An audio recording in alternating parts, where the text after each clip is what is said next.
সুন্দরবনের পাশের ছোট্ট গ্রামে থাকতো রাজু।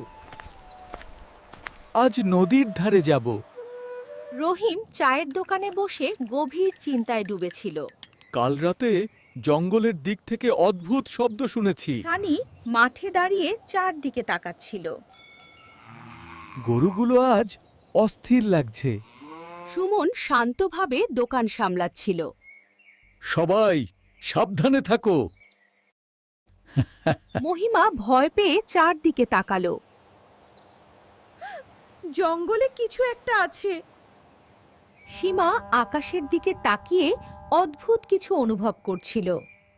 রাতটা আজ অদ্ভুত লাগছে। সুন্দরবনের পাশের ছোট্ট গ্রামে রাজু, রহিম, সানি, সুমন, মহিমা আর সীমা একসাথে হাঁটছিল। গরুগুলো দল বেঁধে ঘাস খাচ্ছিল।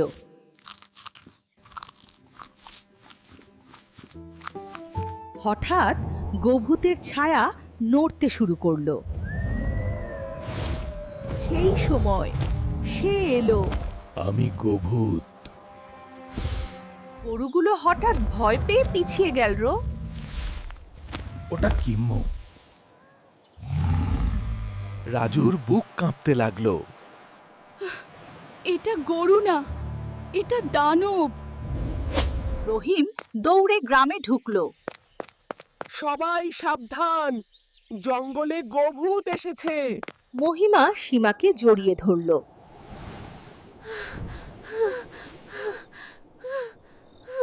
গ্রামের সবাই জড়ো হলো সুমনের দোকানে।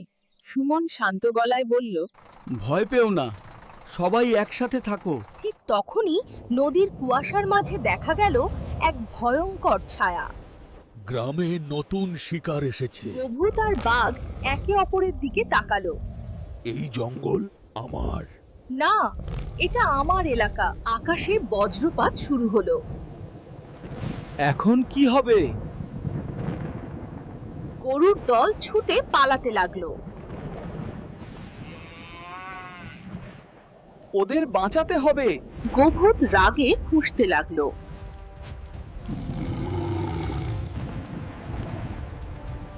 সানি সাহস জোগাড় করলো। আমরা একসাথে থাকলে ও পারবে না।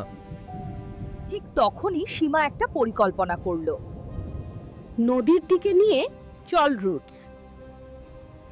গোভূত নদীর ধারে এসে দাঁড়ালো।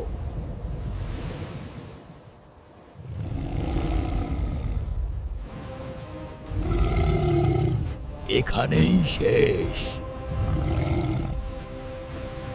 শুরু হয়ে গেল গোভূত আর বাঘের ভয়ঙ্কর লড়াই। বাঘ সরাসরি গোভূতের ওপর ঝাঁপিয়ে পড়ল।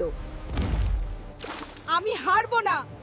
লড়াই এখন নতুন মোড় নিতে যাচ্ছে।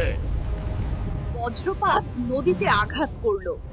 হো, প্রকৃতিও যেন এই ভয়ঙ্কর লড়াই থামাতে চাইছে। বজ্রপাতের আলো মিলিয়ে যেতেই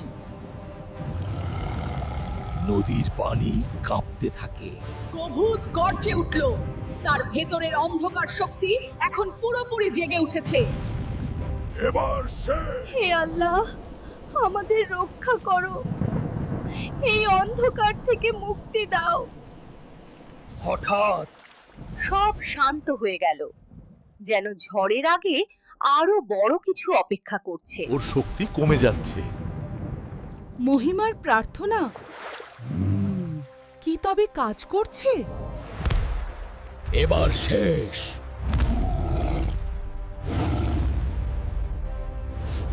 আলো ঝলসে উঠল। পুরো জঙ্গল কেঁপে উঠল সেই বিস্ফোরণে। আমি আবার ফিরবো। অন্ধকার হয়তো থেমেছে, কিন্তু শেষ হয়নি। পরের দিন সকালে জঙ্গল আবার শান্ত হয়ে উঠল। আমরা বেঁচে গেছি। রাতের ভয় কেটে গেছে। হো, কিন্তু সেই রাতের স্মৃতি চিরদিন থেকে যাবে। ও কি সত্যিই গেছে? অন্ধকার কখনো পুরোপুরি হারিয়ে যায় না। জঙ্গলের ভেতর আবার ছায়া নড়ল। সুন্দরবনের গভীরে এখনো সে আছে।